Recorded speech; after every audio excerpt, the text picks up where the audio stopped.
అందరికీ praise the lord. ఈరోజు ఒక ప్రీచువల్గా మనము ఒక మెసేజ్ వాక్యంలో నుంచి మనము బైబిల్ నుంచి చూసుకోవాలి. అది ఏమంటే, మనం దేవుని దగ్గరికి బలహీనముగా వస్తే దేవుడు ఎలా బలముగా మనల్ని వాడుకుంటాడని కొన్ని అనిమల్స్ మనము బైబిల్లో చూసుకుందాం. దేవుడు గాడిదని తన దగ్గరకు వచ్చినప్పుడు ఆ ఒక వాహనాన్ని దేవుడు సింహాసనంగా వాడుకుంటాడు యెరూషలేముకు పోయే దగ్గరికి. ఆ విధంగా కాకి కూడా ఆయన దగ్గరికి వచ్చినప్పుడు ఏలియాని పోషించే వలె దేవుడు కాకిని వాడుకునేడు.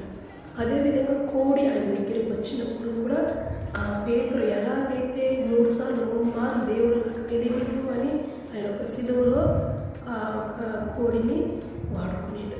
ఇన్ని అనిమల్ దేవుడి దగ్గరికి వస్తే ఎలా చక్కగా దేవుడు వాడుకునేడు. కానీ ఆయన స్వరూపమందు మనము, కానీ ఆయన మాటకి మనము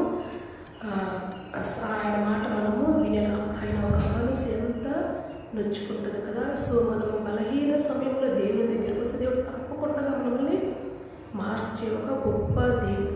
మనం ఎన్ని సంవత్సరాల సంఘాలకు పోతున్నా కూడా మన జీవితంలో మార్పు భక్తి లేకుండా ఉంటే మనం ఎన్ని సంవత్సరాలు క్రైస్తవులుగా ఉన్నా కూడా వ్యర్థమే.